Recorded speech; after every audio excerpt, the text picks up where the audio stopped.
Ntwala omukisa guno okwebaza bannafu aba ECOP, that is photography, videography, abantu abo batubeereddewo nnyo. I for one sijja kwogerera balala bambeereddewo nnyo, tutambudde nnyo nabo era mu butuufu buli client wange ali eyo. I know you over thousands of clients that I have that side. Bannange abantu bano mubabeereremu nnyo. Oba oli awo field yaffe kizibu nnyo nnyo decorator okuvaayo n'eggamba mbukozesa ECOP naye bannange kyanjawulo. Siri mukubi wa bifaananyi, siri mukwasa wa video, but we at times recommend. Why? Omuntu omanyi quality ya waka gwakuwa. So twandibabeeddemu abantu abo bali awo ku Nkuruma Road, si wala mu kibuga wakati. That is light building. Ekizimbe ekyo amadaala ekituufu go ffe twagamanyire abakirante baffe mujjenga amadaala ekituufu mugenda galinnya naye nga wokimanyi nti okwagala mu butuufu kyoyagala kikuseeza mu butuufu olaba mukwata mmotoka ne mugenda client nga decorator ali ntebe ali ku Speak Resort kakati gwe wanaagenze wano ku light building Nkuruma Road we wala. So tubadde tubasaba mujje mulabe bannaffe aba ECOP. That is shop number K08 bane mubanoonyeze babeerawo, they are open 24/7. Mujja funa ekirungi oba oli awo kye mubadde munoonya temujja taataagana amadaala mujja galinnya.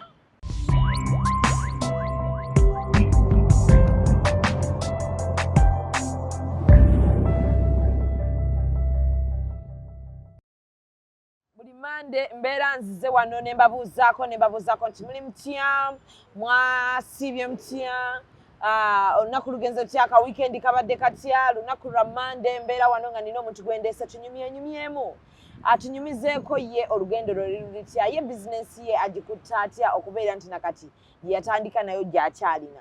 Akikola atya okuba nti agumiddewo, however mubeera mu challenge, buli bizinensi erina challenges. Nengamba leero katugendeko mu bantu bano betutunula ku mikolo gy'abantu ne tugamba bannange omusajja yakoze ddiko, omusajja yatadde ssente mu ddiko, abaana balina obwongo, abaana n'atonaatona etenti n'ogamba muli waka mutudde waka. Olwaleero ndeese wa ddiko MHD events ye yakola omukolo gwange ne tuyamba omukolo gwonna mpaka nakati era ne wano nga tetunnakola tusoose kubageya naye mukigumire. Ndina omwami Seeka, naye waliko Seeka Seeka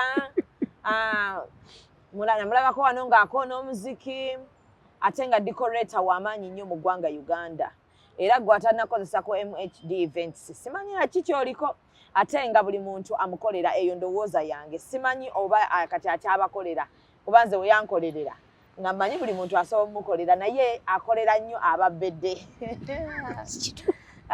Bannange agenda tubuli oba akolera ababbedde oba nedda. Medi, salamu alaikum. Wa alaikum salam wa rahmatullahi wa barakatuh. Ogamba otya? Ndi bulungi. Webale ku maintaininga mubiri omanyi kyegukuumika. Tukoze ekituufu tukoze. Tokogga mukwano tujja kukugeya. Bw'oba wasalawo okuba munene kimaintaininga era osabe ne Mungu agukuumire. Woona okoggamu katono bw'oti. Ayi nga tukukkiriza wansi nti kati ono bannaye abakazi kye bamukoze. Naye bw'ogamba otya? Abalabi bano eno tuli ku Kitonsaz, tukyaza wano abantu ab'enjawulo abali mu myaka gyaffe, abamu tetwenkana nabo, abamu tubasinga emyaka naye nga balina kye beekoleddewo nga bizinensi zaabwe bw'ozitunnako obeegomba n'ogamba nti bannange neegomba okuba nga MHD events nga waliyo decorator ali eyo buli wakulaba bw'ati oba nalaba nga opositinze waakawo ng'awulira afa agamba bwa omusajja ono osobola musisinkanako. Era bwe muba tubakyaza wano tubasaba nti bambi bafaani bano bamala obbalaba baagala okuddamu babasinkaneko naddala abo abaagala okukola emirimu gy'egimu gye mukola nti era singa oba ovudde wano enkeera nitukuleetera decorator atandika tugamba Medi omwami ono muwala ono bambi ayagala muyambako mu ddiko muwa buwi just kirowoozo batya bw'ayinza kutumbula bizinensi ye bambi togaana tweyanziza. Tuli ne Medi nze n'okuyita Medi lyokka. Muhammad Sharifu Ziwa. Naye olabika gwe last born ewammwe. Sinze last born. Mukwana ekyejo ky'olina Medi bulijjo manyi gwe last born. Okimanyi? Badde sikimanyi.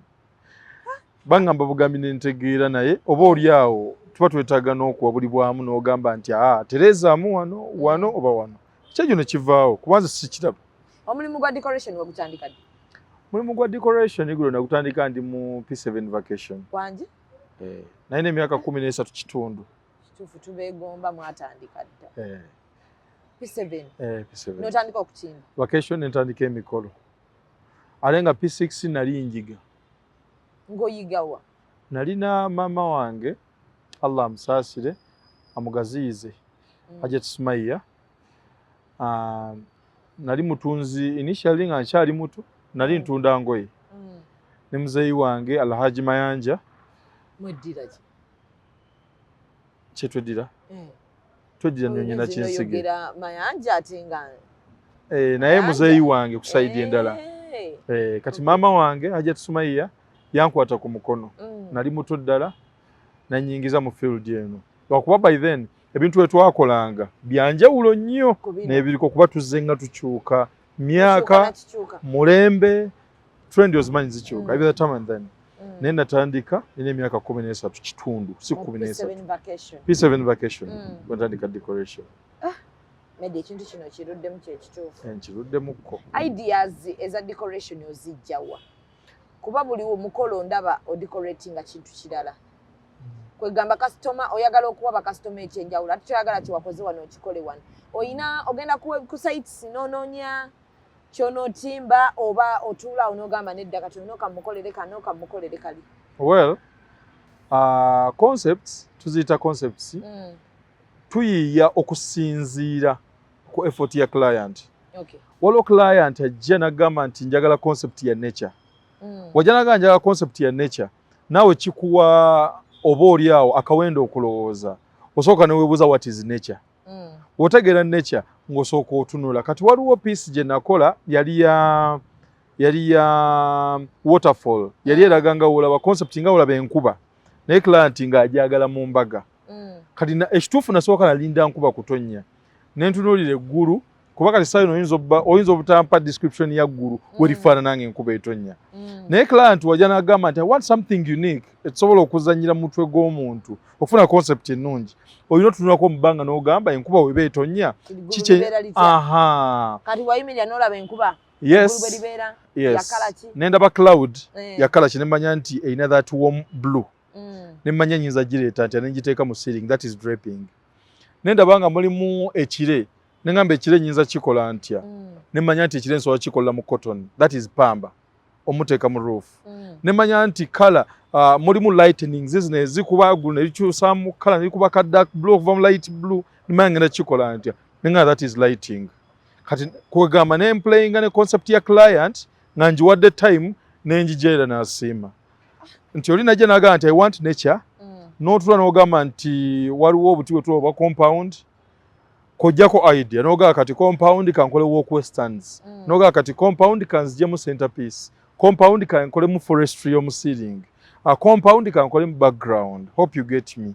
Oli najja n'agamba njagala vintage that is ekikadde old fashioned decor kati n'ogendako like nga wula mu museum tuteekamu obwongo obungi naye baklanti baffe tebabimanya kyova olaba baklanti ebiseera bisinga mwogera obayinga ku time ofune ekirungi ky'osobola okumuwa awulire ng'olunaku lwe lukyasinze. Kati waliwo diko gwe mukola omuntu n'alaba ng'alinga ayita mu miti olinga oyita mu kibira omuntu alinga ayita mu kibira agenda atuuke ewali abagole kwegamba nga owulira kafiru kalungi akaliwo muteekamu amataala muteekamu mataala emiti gibeera riyo omuntu gy'ayitamu oba tegibaawo. At times concepts za mirundi ng'ebiri.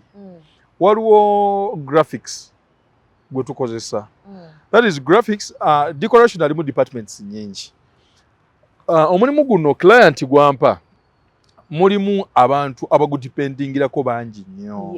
Si client omanyi ba client baffe balina endowooza nti ssente nga wazireese ozitwala ku account oba ozitwala kwekuusa nno. Tulinamu abakola graphics. Ojja ssanga company yange ng'erina oba zitwandise subsections.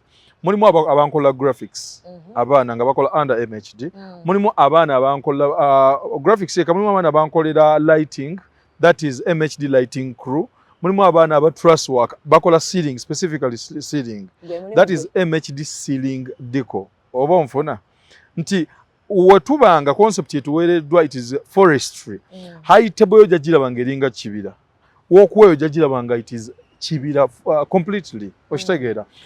Emmeeza abantu ko batudde bajalabako forestry centerpiece nga za forestry tojjasangayo diko wa modern ojjasanga forestry concept. Omuntu waddiko bwakusaba ssente ekituufu tuzibawe oba ba clients mamino bannyonnyola nti ngenda kugula kino ngule ne kiri oba batajja bitegeera gwolinda bulinzi omuwe mukolo gwe yagambe ye yeesalirewo amanye nti sente ze bansabye ziri wathe kintu kye bankoledde. Well, kyandibadde kirungi client obbanga ategeera kyayagala. Tusanga obuzibu bw'amaanyi nnyo okunnyonnyola client nga tamanyi kyayagala. Lwakuba nti difference eriwo ba client baffe banoonyeza nnyo mu ssente nti oyo aseera oba oyo walayisi nnyo mu kifo ky'okunoonya concept ze beetaaga. Ekisooka appointment iffe nga ffe tetuzisasuza. Waliyo abasasuza appointment bangi nga baddiko? Yes, tetuzisasuza. Kati wetubanga tukuwadde appointment ne tumeetinga client gwe okumanya ekituufu ky'oteekeddwa omumanya. Ekisooka mu concept yaffe nga tunagenda mu bya ssente tunagenda mu byaki soko oyagala omukolo gwo. Oyagala omukolo gwo ogenda gucreatingira time. Wonaakureatinga time emujja okuva ekirungi. Simbu buli kyenkuwa mu outline ogamba otusse sente. Nze I for one nkikkiriza nti sente size zikola diko. Sente zisobola obbanga ntono, yes. Ekyo kituufu. Sente ze zikola diko mukwano. Anti let me clarify more over that. Oli ayinza obbanga alina sente ze ntono n'aziwa obudde. Waziwa obudde ajja kufuna ekirungi okusinziira mu sente ze. Oli ajja kubanga alina sente ze nnyingi tulina bannaffe abaakolamu. Akubira essimu tayagala kumanya wakusinkana agamba kimu jangu wano. W'otuukawo tayagala kumanya obeera wa sente mmeka. Ate mbadde nsaamuzeeyo nkunnyonnyola neetaaga manya sente mmeka ng'omugambe sente. W'omugambe sente n'okola omukolo ekituufu nga yakuwa sente nnyingi.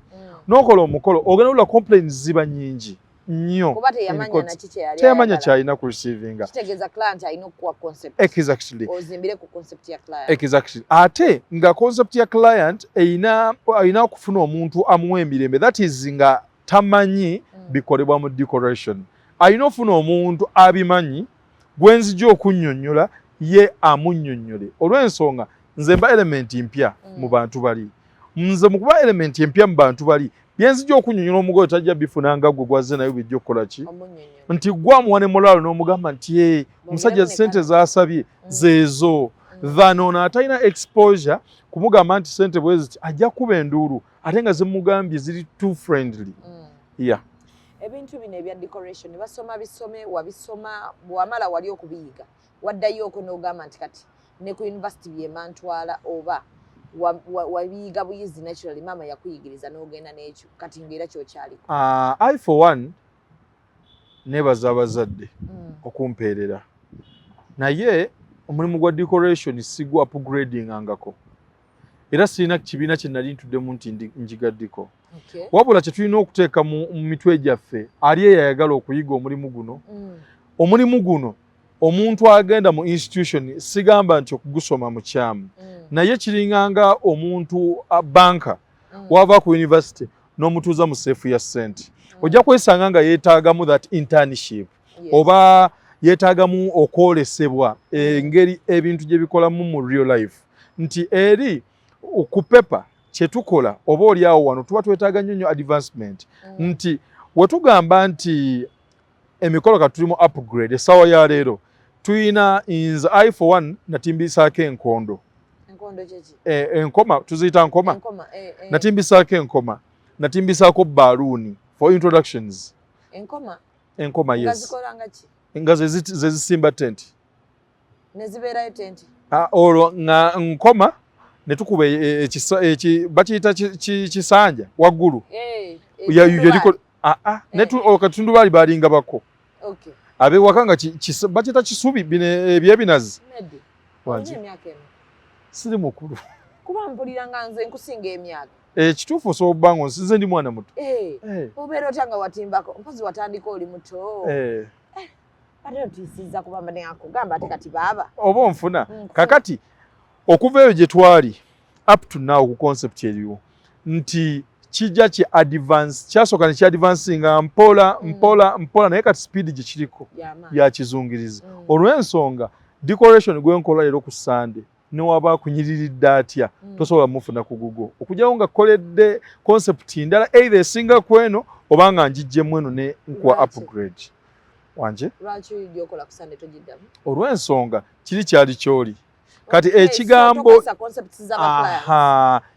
no eya client wemba ngikoze sijiddamu walala that is good omuntu awulira nga owning ekintu exactly okyogedde nga naawe atimba ojjojjira otandika emikolo gino njagala nnyo ebimuli era ndowooza ojja kumpita onjigirize kekiri nti nno omuntu alina kuba na passion ekituufu passion yes abaddiko mulaba ebizibu bingi nnyo baclient babavuma waliwo enkuba lwebakuba musula bweru abantu abamu tebabafaako muyinza okugenda ku sites ezimu ne batabafaako nga golina okuyiiya n'abaana olimu mugenda n'abaana bangi muyina kati ebintu bingi bye musitula bwe muba naddala nga muli bakola big tents ezo mugenda n'ebintu bingi mulinganga kati banguudo oba ba factories nti bano bazimba bintu byamaanyi nnyo challenges ezimu ku ba clients bano waliwo ba clients abali arrogant ddala oba containing otya okumusigaza nasigala nga bw'ogamba oba abaana ne bakwita baga Ahmed ojanga oyogere naye gwe wamumanyiira oba n'agamba banaye nga buli omu akubuuza gwe omukazi okolagana otya naye noganze namumanyiira nina engeri gye muhandolingamu oba handling otya ba clients abali arrogant kino kiyambako omwana ayingira ddiko nga enkyayo akatandika okutima ne bamuboggolera ayinza n'oboggola ebintu byonna ne biyiika byabadde bakoze waliwo abakola n'ateekayo amatala client n'atagaagala ne bagajjayo ne baasa ebintu olumu ku seeti nga clients be babyasizza. How do you handle them? Ekisooka engeri gye handlingamu client tu containinga client waffe kuva ku lunaku lwe twamusinkana tutwala client waffe okuba capital waffe tutwala client waffe okuba baby waffe tutwala client okuba buli kimu ekyaffe ekisooka ekintu ekisinga okuleeta obuzibu mu mulimu gwe tukola it is miscommunication gye buva ne gye budda omukolo wembanga client yazzenga mupya nesimuwa budde bumala kiki nayogedde ekya time nesimuwa budde bumala sisobola communicatinga bulungi ojja laba ng'omukolo ogutimbye to your best nga ku percentage gwe kennyini osooka n'ogwako 99.9 akawanno okeesigaliza client ajja natunulira ekintu eki tulina introduction client tewamugamba nti nze sikola kabbo ka muwala akantu katono nnyo yes bangi nnyo kati in quotes kantu katono nnyo kabbo ka muwala oba oli akali mitwalo nga 325 akantu ako ne kwonoona concept yonna nti omugole yasiimye kuva ku makya akawungezi kijja tuuka ku sekita ya kabbo ka muwala nga yakyerabidde naye gwe nga wamugamba bannanga akosekakakola mu butuufu omugole ajja kuba emmeeza era ojja bba gwe okyasinza okuba omubi nga yeerabidde nti ate everyone is admiring the deco okitegeera that is miscommunication ekyokubiri tufunamu challenge ey'abaclient okubalabikiranga ekyenyinyaza that is nga tumaze obba wa service ekisooka let me talk about emikolo gino eminene emikolo eminene nja kukozesa abaana 20 mu abo ku baana ago abaana 3 almost bayinza okukavaringa wano tutudde 3 bangi kati abaana abo balina uniforms zaabwe babeera clean that is after work olumu bayinza oba mu t-shirts olumu bayinza oba mu jumpers olumu bayinza oba mu reflectors eza MHD naye tulina engeri gye tulabikira kulwo bannaffe gye tugenda ewala nnyo mayiro nga 2 eyo munda mu butuufu tumala okukola nga okuva we mwakoledde okutuuka mu trading center waliwo mayiro 10 nga mu butuufu mukkiriza era nga ne client mwamugamba that is after the site visit distance eno mpanvu mbadde nsaba tiimu yange y'abaana 3 ogiteeke kuki ogiteeke mu budget ey'okulya jjukira ogwo omukolo tukukola wakati w'ennaku 3 ne 4 kati client ekyo laba nti mba nkoze statement it's not a written statement nti mpandise somewhere client yeerabira mangu time n'etuuka ey'okukola mu kutuuka wano batuwa warm welcome batusanyukira bannange bazze tetunagutandika owo tugutandikawo basiima waawo bano abantu bakole bano abantu bakola ebintu ebirungi gujja gutuusa mu percentage ya 70 waawo tuyingidde 90 tuyingidde 99.9 that is tumaliriza essaawa eyo ku makya oli ajja kutunuulira batamani bange nga wali smart waggulu wansi nga aliwo atalina nga tali mu ssando agayimwe mutukyafuwaza muve wano yeerabidde tumaze ennaku meka mu kifo tuli mu kukola simbu twegabanyiza yeerabidde distance gye yatambudde okuva ewuwe okuva ku main oba mu trading center okutuuka awo abaana tebannalya tugenda tuuka ku time y'okulya bagenda basenza miggo na buti wamala basenza obugu kati awo kiddeyo ku costing nti wetuba tugaba an outline waliwo ebintu bye tutateekako ku costing yaffe tetujja teekako ebyokulya tetujja biteeka naye oyinza okwesanga tugenze wala bitwala ssente empitirivu olw'ensonga 4 days nga oliisa abaana 30 that's a lot of money so kakati baklanti baffe okwewala kiri ekintu kya ssente nyingi ezigenda okwongebwamu client ojja mugaana no you know what nti yes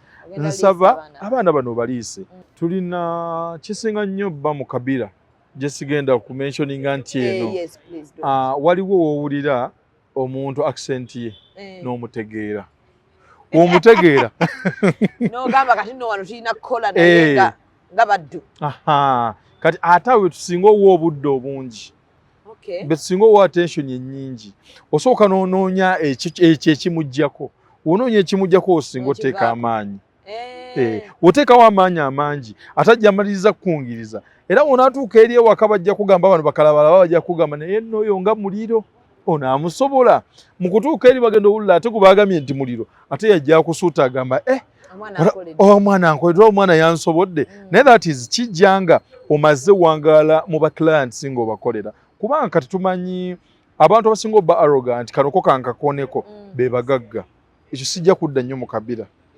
olw'ensonga naye nti abaamanya akuwadde ssente okitegeera exactly naye ate kati ekyo era mwe mulimu era abaleeta essente empitirivu naye mubutuufu ng'ate ali down nnyo bitumalamu ku maanyi naye tubitegeera nti gwe mulimu okitegeera nti mulimu mu butuufu byokola bijja kunyumira oli ne wagamba kakati okoze otya kati wagira mu toni ngeri waggulu kati gw'olina kugira mu ya wansi naye muzeeyi kati wano tukoze tutya muzeeyi kale tukitegedde kiito kyagala naye oba tukyagala kankulage ku kiyinza okukola ki okuwa okugyamu ekyo agolaba nyenyini yekakkanyiza yekayika agamba atist kakola ogolaba ng'okoze ki ng'omunomalize nze naye ng'adze ku peesi emu neyaki neyabana abalala omwana atandikaddiko bw'atyo nga client azze ali arrogant bw'atyo yakatandika bambi kuba kati gwe okoze n'abantu bangi waliwo omuntu mungu agenda okugerera nga yakatandika okulanga bw'ati ddiko mungu amuwa omulimu naye omulimu ogwo gwasookeddeko gw'omutamise ddiko obulamu bwe bwonna agabe bannanga I can't handle oyinza muwa amagezi kizze nnyo mu generation eno essaawa ya leero ffe twayimirizaamuko naye nga tujja kuddamu okusomesa abaana decoration lwaki nti abaana abajja abaagala okuyiga decoration tebaagala tegeera ethics za decoration decoration is not all about kuva wuwo wafunye omulimu genda otimbe kiringanga kusomesa kiringa mulimu mulala nti omulimu gono olina sooka tegeera ethics zaago nti omulimu guno gwa bisaanyizo ki how do I present myself how do I appear to the client ndabise ntya ngende wa client ntunula ntya byanjawulo okulabika n'okutunula ntunula ntya ntambudde ntya when meeting a client you get omwana oyo ogulabanga gw'omulimu gwo ogusoosa okufuna client presentation tesobola bba legit okuggyako ng'amaze nga tumaze munnyonnyola mu bintu bino wammanga ekisooka omwana alina okutunula smartness alina obbanga ali smart yes omwana alina obbanga alina options z'ebintu byonna byagenda okwogerako onfuna bulungi twogedde ku mwana atandika right essaawa ya leero omwana gwenkozesa ajja kujja omukolo gwe gwasooseeko gube gwa buttenti buno bw'ekikumi mu butuufu omwana oyo agenda funa omukisa kuba guno omulimu gwaffe gulimu n'emikisa agenda funa omukisa taata we eyamukuweereza omusomese yatandise dde omumaketinga olunaku yatandise okuyiga bagenda muyita awe presentation omwana oyo tatayagala twalayo mukama we olw'ensonga ga mukama we agenda mukuba eki kakati ajja omwana ajja kwagala ogendayo physically wanaagendayo physically kyengambye nti alina okugenda ne alternatives nga 2 oba meka bagenda mugana naye nedda tuyina tenti tenti buno tuyina anko waffe abadde agamba tukose tenti nene okitegeera tenti nene eyo gyogerako ki essaawa eyo agenda ttamwa gye misinde gy'owulira bwe yalabyeko nga tukoze gye misinde gy'owulira gye bamugoba egyo afuuse omufere afuuse omuyaayi afuuse naye ng'ensobi ku bye bamwogeddeko tekuli kituufu wabula abadde tannategeera ethics za mulimu soka omanye abantu bameka soka omanye omukolo guli mu kifaananyi ki soka omanye omukolo mugazi kyenkana ki soka osome ideas abagole ki kye basuubira tuyina bannaffe waliwo service client agenda mu waakawo kuba wakisa asinga naddala atiisa tetumuteekayo ku mitimbagano lwaki ate agoba ba clients wabula tuteekayo waaka oba ngambe ali mu medium stake nga buli omu asobola kangezeeko kati wajja eno kangezeeko gy'asangire ekyaddala ddala gambe no nga temumutimba ajja kufuna reasons zaffe okitegeera nti waliwo waaka gwe nteekayo abantu omuntu n'ayita mu sengawe n'ayita mu sister wa jjajjaawe approaching olw'okuba yali ayogeddeko naawe n'ayogera nawe n'akulimba nti emugole n'akuwa jjajje yamusindika naye n'akulimba emugole jjajja mpaka otuuka ku mugole era bajja kuwa ensonga egyo twali twakutya kati omwana alina omumanya ethics ez'omulimu guno gwakola ki gwayingira nti n'okuguyingira tolina kusuubira nti ogenda funa nnyo ate tolina kusuubira nti otaddemu naye ogenda kufiirwa olina guyingira ngwa omulimu omulala osobola okukola ki bw'oguyingira ebigere byonna biyingire exactly kubanga guno omulimu ogwaffe oba oyagala okufuuka owaddala oba oyagala okugenda to the climax ekisooka olina okuguwa time yaago omulimu gwaffe tebagukola nga part timing business oyo ne naaguyingiramu nga part timing business eyo nsobi kyalimu takitegeera awo kuba kugenda mu kubaloosi anyumizeeko n'ab'ekika bannange ba decorators abatandika omulimu gw'aba decorators si gwa part timing gwa buli lunaku obwongo bwo bwonna bubeera okwo kitegeeza ti busawo boolina okulowooza concepts empya okulowooza emmeeza empya obutebe obupya buliwo obwazze okukyusizaako kuki ku bantu ecop photographer and videography Nkrumah Road kizimbe kya Light Room K08 banoonyeko ku 0702935078 emikolo gyonna okuggyako egy'okuziika ayagala ekifaananyi ekirungi ekitaliimu muzigo kyekiriimu kakala konna bw'oba oli muddugavu bakuleka oli muddugavu bw'oba oli mweru osigala oli mweru ekifaananyi ekiri kugamba ng'olabira ddala naawe kifaananyi beba ecop photographer and videography Mimi's Beauty Fame Sapolo oluva ku mafuta ga Oilcom bukawo kalina 2 kalina eyokusatu kwe tuli ayagala engoye z'abasiraamu engoye ez'abantu abakozeemu kaki ku kasente ez'abaavu tebuzira gye ziri naye nazo za bbeeyi kale kati ayagala okuwunya obulungi engoye ez'abaana nazo weeziri abalina abaana bannange twaleese engoye ez'abaana naye nga nazo eza idi kusiibwamu nedda omwana okutambulamuuko naye ng'omwana we otambudde naye nga naawe omuzadde owulira nti nina omwana olugoye lwagenda okwambala olemedde usangana mwana wa neighbor ng'alwambadde janku Mimi's Beauty Fame kati MHD events leero gyendi nayo gwe alina omukolo ayagala okutimbira mutimba emikolo emitono tutimba gyonna munnaye batimba emikolo gyonna birthday olina ka bridal shower abakyala mwatandise waliwo omukolo gwe batandise abakazi oba bakayita batya naye nga day before the function not day before abeera amaze mu bufumbo ng'ayingiddeyo nga n'okutuuka yatuuse kati bannaate ne bamukolera waawo akakolo oba kabaka akumukulisa kyavuddeko simanyi naye nga nako weekali kati byonna byonna ayagala kutimbira omwami ono atuuka ku sayiti n'alaba sayiti alinamu kajanjaawo kale kwegamba naye bikuleetera okuba nti omukolo gwo gukola ki guvaayo kuba wakasitoma obudde n'akuwa ne ku ideas n'agamba oyagala kino naye kino kisobola okukola obulungi bwe kiti MHD events asangibwa ku ekizimbe kya nsangibwa ku Nomaka nsangibwa ku Cairo nsangibwa ku Equatorio naye nga mainly these days ndi nnyo ku speak awo ku speak ki resort waliwo ki munyonyo nsangibwawo nnyo olw'ensonga tulina program ze tukola ne bakama baffe abo so kakati ebiseera ebisinga ne ku Cairo kati kwegamba ndowooza abanuma kati kwegamba levels zonna bazikolera kati n'aba speak bo abatagala kujja eno mu traffic weno ng'obusanga ku speak omwangu ava asobola okuyinga ali mu kibuga omunonya kunuma oba ku equatorial fa abava ku Jinja Road Cairo twabatayiza medi okoze sente mu ddiko tulina obuzibu bw'abasenga nali nnyumya n'entula lunaku lwe namukyaza n'angamba obuzibu bwe yasangako ayina bano waliwo abantu abaagala emikolo gisinga abagole tulina obuzibu bw'aba metroni tulina obuzibu bw'abasenga senga b'abagole tulina obuzibu bw'abazadde baganda b'omugole we mugenza okutimba najja ng'omugole yennyini eyakugamba njagala green medi owulidde n'ogamba yenyi green nogenda noyiya green wone mutesa n'omugole wo n'ojja n'otimba green senga n'ava eri n'agamba lwaki siwamukoledde pink bino byaggwako ye lwaki bwe yali agenda okufuna omutimbi teyatugamba kale mu bikyusi n'omugamba maama nayogera n'omugole omugole n'agamba green senga n'atabukira ddala senga n'afunako abamweyungako nga bakulaga nti omugole agenda kwambala gomesi ya pink kuba waliyo abagole kati nga bw'aba akoze omukolo ye tatimba by'ayambadde kala zaawulya zayagala mu mutwe gwe zaatimba senga n'atabuka n'afuna abamweyungako awo ne batabukira ddala decorator kati ye entula yaŋŋamba senga yamukubako n'oluyi kwegamba abantu abo ba service providers balaba obuzibu bungi nnyo n'abantu ba sayidi b'omugole bano bo bacontaining otya nga tuggyeko omugole kikuba kati waliwo badde okolagana na mugole kati bano banzija n'agamba lwaki apples zino tewakoze red lwaki gundi eno emmeeza lwaki tezze wano owa keeki muwe emmeeza abakeeki abamu batuuka leeti ayagala owaddiko amuwe emmeeza teyakolaganyeko nawaddiko abantu bano bo bahandolinga otya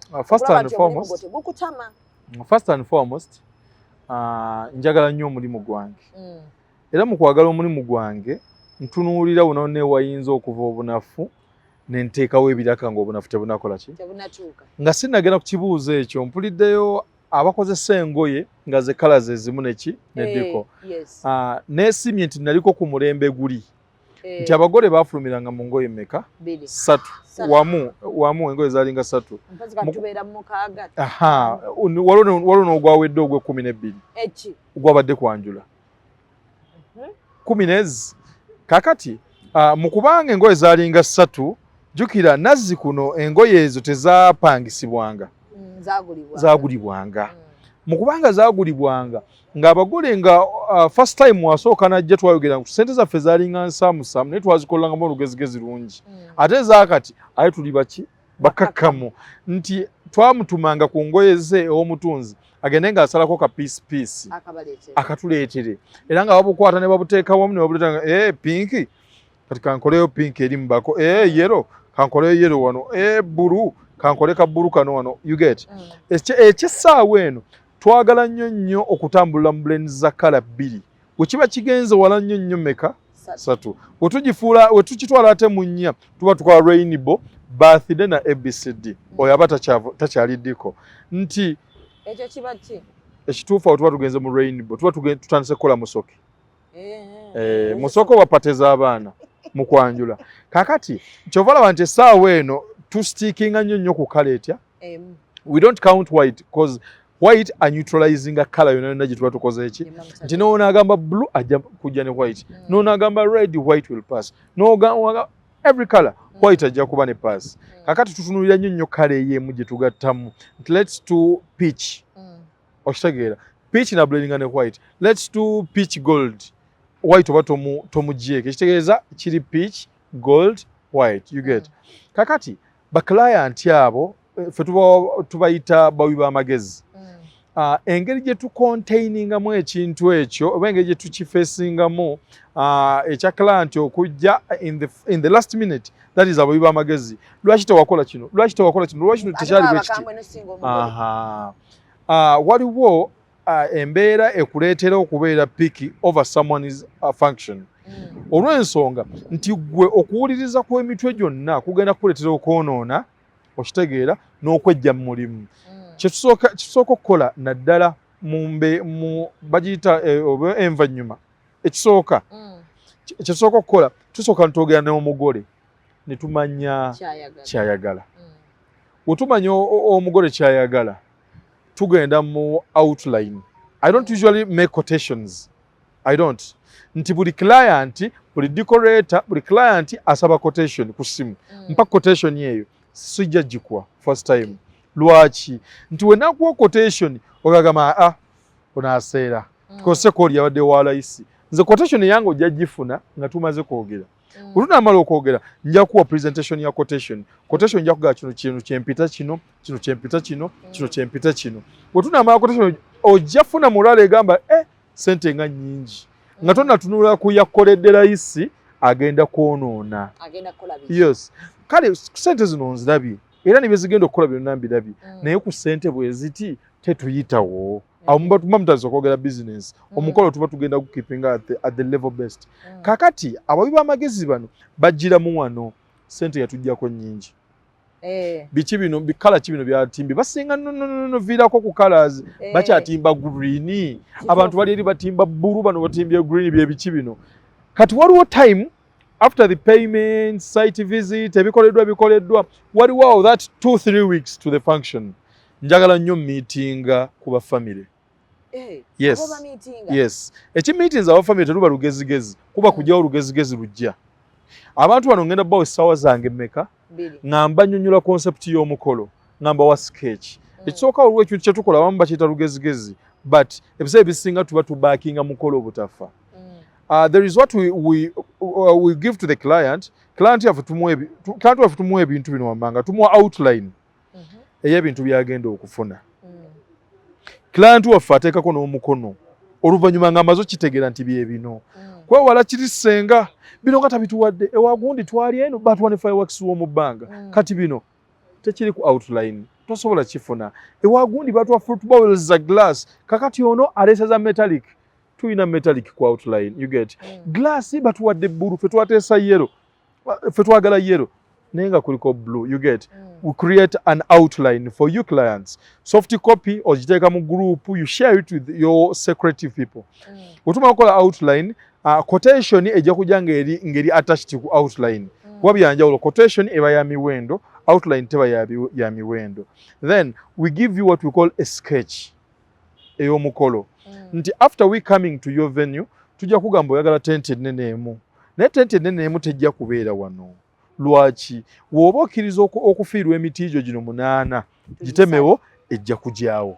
Bw'oba tokkiriza tesobola kukola ki?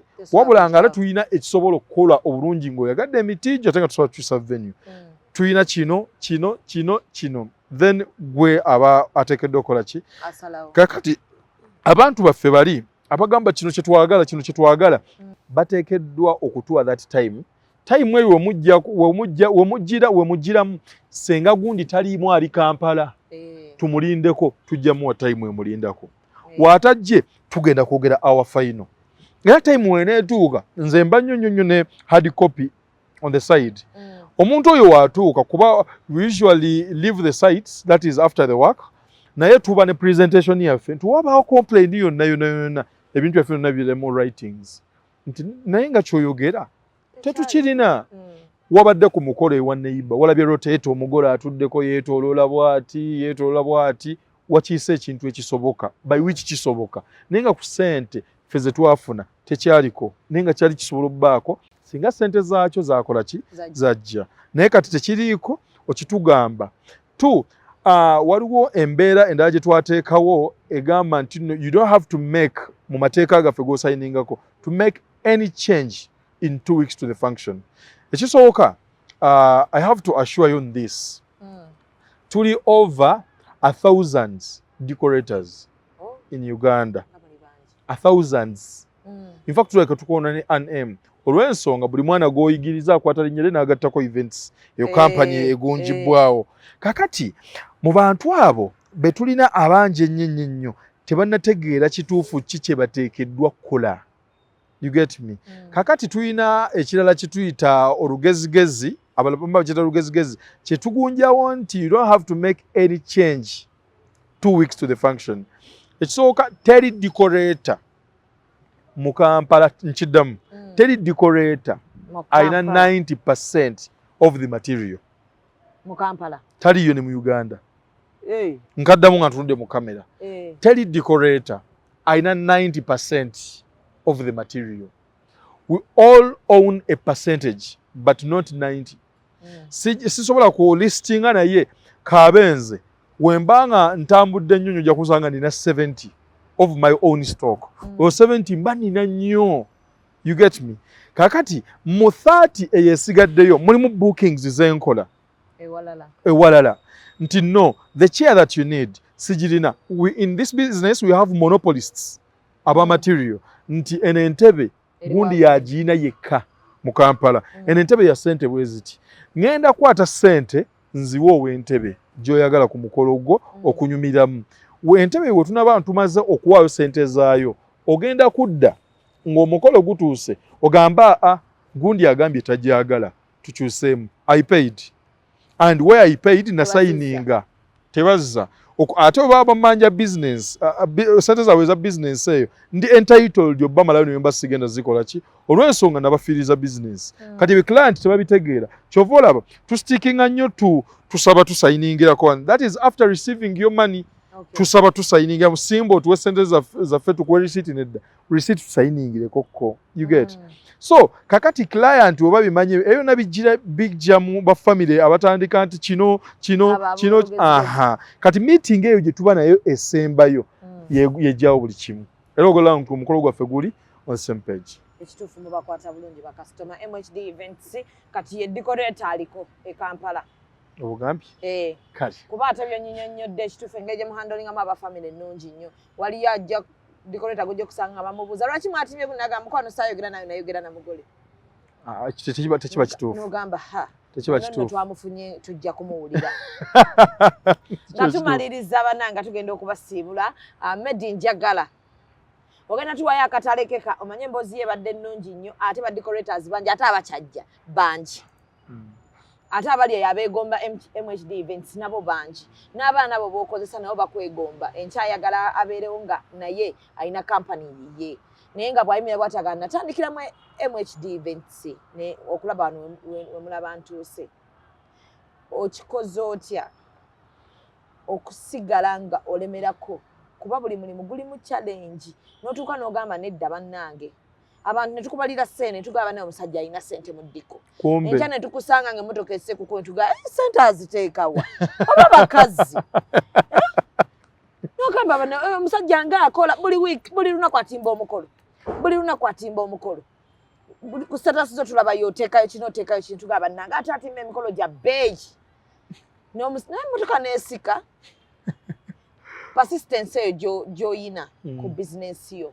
N'okubanga emirimu emirala weegiyina ng'ogamba akansigale nga nkyakwata obusente bwange buna ngambwongera muno. Abaana bw'atandika ddiko leero n'atafuna mulimu omwezi ne guyitako n'omwezi omulala ng'enkyagamba bino mbitunda bye nali nagulawo. Bangambye engoye zikola kansobole ndiboota. Persistence okikola otya?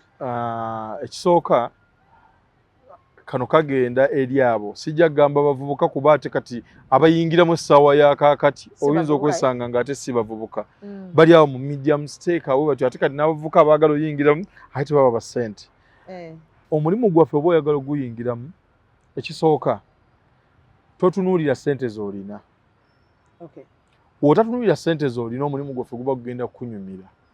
Olw'ensonga wona gyewange ku desiki n'oŋŋamba njagala yingira decoration. Nina miliyoni emu ngenda kukumalamu amaanyi. Njagala kuyingira decoration nina miliyoni 10 ngenda kukumalamu amaanyi. Nina miliyoni 3 ngenda kukumalamu amaanyi. Ekintu ky'ogatta ku passion ekyokwagala decoration gattako time before money. Ne woba na miliyoni 3 nja kusaba essaawa ez'okujja ewange onoonye wendi osooka ofune lessons. Newe naaba nkoledde embaale amafuta tegajja kusala eza basi tezijja kusala kuba kyoyagala okola ki jangu gye nkoledde nkulage how we put things in practical. Kijja kunyanguyira nnyo kunnyonnyola ng'olabako than okunnyonnyola mu ssente nnyingi z'oyagala zizaale. Ssente zigenda zaala naye tezigenda zaalira mu byange ebitono. Zigenda zaalira mu zize nnyingi nga zizo nga si zange. Nti business eno oba oyagala ogiyingiramu study the business. Waliwo ajja okugamba nti gula ebitambaala. If you are becoming a decorator then tekitegeeza nti ogenda becoming a service providers. there are two terms. Waliwo decorator, waliwo service provider. Kyegambye tulina ba monopolists aba material nga ye ya venturinga mu material ng'ebyokutimba tayagala na mugamba naye nga mugagga mukazi mugagga musajja mugagga nga talina na kyamanyi wabula n'okubanga ate omanyi nga talina passion waliwo okumanya naye nga passion togirina kati obanga omanyi nga tolina passion tosobola kukola kintu abantu ne bakyadmiringa ogenda kukola omukolo gumu abantu bagambe wow this is so beautiful gwe nnyini gojja okwagala okole nabali bagambe this is so beautiful okola owookusatu onaakola owookusatu social media yaffe nayina engeri gyekasukamu okitegeera wenaakasuka bajagamba oyo byakola bye bimu bifaanagana ojja maliriza osebengeredde naye nga gwe esebengereza so woteekamu that passion ekitegeeza passion egayita creativity onaaba creative ogenda tandika okunyumirwa byokola gwe na gwe on several times and hours ojjabba oli mu kulowooza ng'ogamba kakati ono banna mukola kino n'asiima ono mukolere kaki ono mukoledde katya December ono nga muzibuzibu December ngenda kukoleramu concepts ki biki byesigenda tunuulira so oyo yenna ali eyo nga ayagala yingira mu decoration waffe asooke ayagala decoration nga ye creating time owa decoration mu byemugambye ajja kujjamu ekyokuventuringa mu nti nze kanteeke wano amaanyi cause sector yaffe ngazi nnyo waliwo abalimu nga bapangisa bitambaala na maglass specifically era nga gegamu setting ya standards of living eziri legit waliwo gojja osanga nga apangisa mmeeza waliwo gojja osanga nga apangisa tent waliwo gojja osanga nga apangisa centerpieces waliwo gojja osanga nga aventuringa mu floral naye kati ffe twaventuringa in everything ekyokubiri kibadde nga akandibadde nga akatalekeka akatalekeka bannange ba clients baffe abali eyo abalungi sente ze twogera tetuzoogera nti ffe abaagala ennyo wabula trend etutwala stupid esawa yakati all the materials that we use at a percentage of 80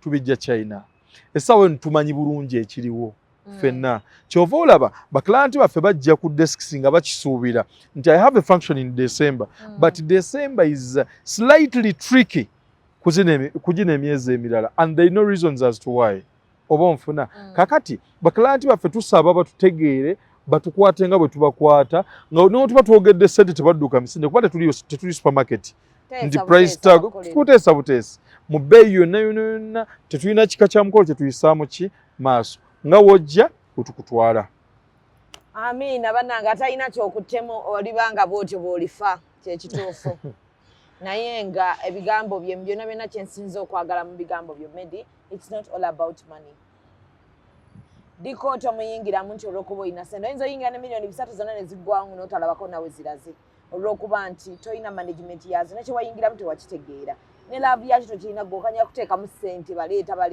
okakana nga byobaleese byonna byonna okoze eki obitunze ekyakyenjagadde mu diko omukulu kyagambye tegeera kyoyagala okukola bw'oba oyingira field yaabwe oyagala kupangisa bintu oyagala kutimba oyagala kukola ki kwegamba jangu bw'omala jangu weebuuze ku banno gwe tolowoleza buli ssaawa nti bwe naabeebuuzako bagenda kunkuba kikono nze saagala kukolagana n'abantu mu bizinesi olina okukolaganako ne banno so nolwensonga kati ngira Q&A tusiibule Muhammadi atusiibule Q&A bannange akanyomero kano nabagamba temusalira bantu misango omuntu tubadde tumuwadde budde bulowooza kanyomero kakunyumirwa bunyumirwa bulamu nakubanga ate program tubadde tuli serious kati wano tuba tukola ki tukaggala tunyumya tusanyuka Medi teweeraliikirira omutima gunkuba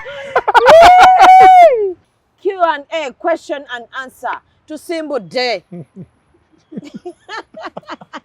onzise tusimbudde Medi tuula onyweza omusipi tusimbudde ndiro wasembayo okuwuliza exwo myaka mikadde nnyo muntu ki nga wakakeera ku makya bwoti n'obikula WhatsApp message yo singa okwagala okusooka okulaba client ze nsevingako client ndiro wasembayo okukiitinga ku mukazi gyali myaka ndowooza 2 3 before covid singa okuwomerwa emmere byonna kikyo singa okuwomerwa akamonde akasiika ako tekamuwuliza ddi nakati wembadde nzijano ensembye omuwuliza muntu ki gwosinga obutaagala kuwulira nga balumizza mu bulamu obwo omuntu oyo omuntu gwe nninako okwagala bw'onyiiga ogenda kyenkana ki bwenyiiga nsirika nnyo omukazi bw'omukwatira mu bwenzi okola ki nkuba oli mwirala amazzi agookya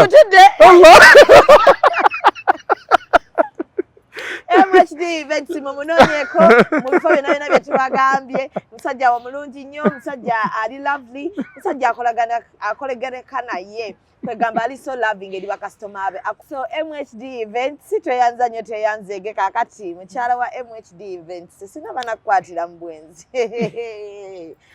Manya, we sign out. Thank you.